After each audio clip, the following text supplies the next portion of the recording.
राम सुग्रीव मैत्री। हनुमान अपने साथ राम और लक्ष्मण को लेकर किष्किंधा पर्वत के मलय शिखर पर, जहां पर कि सुग्रीव अपने अन्य मंत्रियों के साथ बैठे थे, ले गए। सुग्रीव से दोनों भाइयों का परिचय कराते हुए हनुमान ने कहा, हे महाप्राज्ञ, अयोध्या के महाराज दशरथ के ज्येष्ठ पुत्र महापराक्रमी श्री रामचंद्र जी अपने अनुज लक्ष्मण जी के साथ यहाँ पधारे हैं। इनके पंचवटी में निवास काल में इनकी पत्नी सीता जी को लंका का राजा रावण चुरा ले गया। उन्हीं की खोज के लिए ये आपकी सहायता चाहते हैं। ये आपसे मित्रता करने की इच्छा रखते हैं। आपको इनकी मित्रता स्वीकार कर इनका यथोचित सत्कार करना चाहिए, क्योंकि ये बड़े गुणवान, पराक्रमी और धर्मात्मा हैं। ये दोनों हमारे लिए परम पूजनीय हैं। राम और लक्ष्मण का परिचय पाकर प्रसन्नचित सुग्रीव बोले, हे प्रभु, आप धर्मज्ञ, परम तपस्वी और सब पर दया करने वाले हैं। आप नर होकर भी मुझ वानर से मित्रता कर रहे हैं, यह मेरा परम सौभाग्य है। आपकी मित्रता से मुझे ही उत्तम लाभ होगा। मेरा हाथ आपकी मैत्री के लिए फैला हुआ है, आप इसे अपने हाथ में लेकर परस्पर मैत्री का अटूट संबंध बना दें। सुग्रीव के वचन सुनकर राम ने अत्यंत प्रसन्न होकर सुग्रीव के हाथ को अपने हाथ में लिया, फिर प्रेम पूर्वक सुग्रीव को छाती से लगा लिया। हनुमान ने भिक्षुरूप त्याग कर अग्नि प्रज्वलित की। राम और सुग्रीव ने अग्नि की प्रदक्षिणा कर मैत्री की शपथ ली और दोनों एक दूसरे के मित्र बन गए। इसके पश्चात राम और सुग्रीव अपने अपने आसनों पर बैठकर परस्पर वार्तालाप करने लगे। सुग्रीव ने कहा, हे राम, मेरे ज्येष्ठ भ्राता वाली ने मुझे घर से निकालकर मेरी पत्नी का अपहरण कर लिया है और मेरा राज्य भी मुझसे छीन लिया है।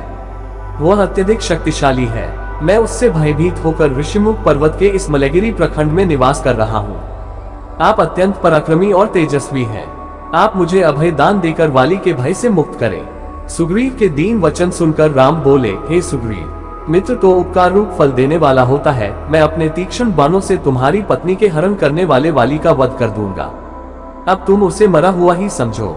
सुग्रीव ने प्रसन्नता पूर्वक कहा, हे राम, मेरे मंत्रियों में श्रेष्ठ सचिव हनुमान मुझे आपकी विपत्ति की संपूर्ण कथा बता चुके हैं। आपकी पत्नी सीता आकाश या पाताल में कहीं भी हो, मैं अवश्य उनका पता लगवाऊंगा। रावण तो क्या, इंद्र आदि देवता भी सीता को मेरे वानरों की दृष्टि से छिपा कर नहीं रख सकते। राघव, कुछ ही दिनों पूर्व एक राक्षस एक स्त्री को लिए जा रहा था। उस समय हम इसी पर्वत पर बैठे थे। तब हमने उस स्त्री के मुख से हा राम, हा लक्ष्मण शब्द सुने थे। मेरा अनुमान है कि वह सीता ही थी। उसे मैं भली भांति देख नहीं पाया। हमें बैठे देखकर उसने कुछ वस्त्राभूषण नीचे फेंके थे। वे हमारे पास सुरक्षित रखे हैं। आप उन्हें पहचान कर देखिए, क्या वे सीता जी के ही है। यह कहकर सुग्रीव ने एक वानर को वस्त्राभूषणों को लाने की आज्ञा दी। उन वस्त्राभूषणों को देखते ही राम का धीरज जाता रहा। वे नेत्रों से अश्रु बहाते हुए शोकविह्वल हो गए और धैर्य छोड़कर पृथ्वी पर गिर पड़े। चेतना लौटने पर वे लक्ष्मण से बोले, हे लक्ष्मण, सीता के इन आभूषणों को पहचानो। राक्षस के द्वारा हरे जाने पर सीता ने इन आभूषणों पृथ्वी पर गिरा दिया होगा। लक्ष्मण ने कहा, भैया, इन आभूषणों में से न तो मैं हाथों के कंकनों को पहचानता हूँ, न गले के हार को, और न ही मस्तक के किसी अन्य आभूषणों को पहचानता हूँ, क्योंकि मैंने आज तक सीता जी के हाथों और मुख की ओर कभी दृष्टि नहीं डाली। हाँ, उनके चरणों की नित्य वंदना करता रहा हूँ, इसलिए इन नूपुरों को अवश्य पहचानता हूँ। ये वास्तव में उन्हीं के हैं।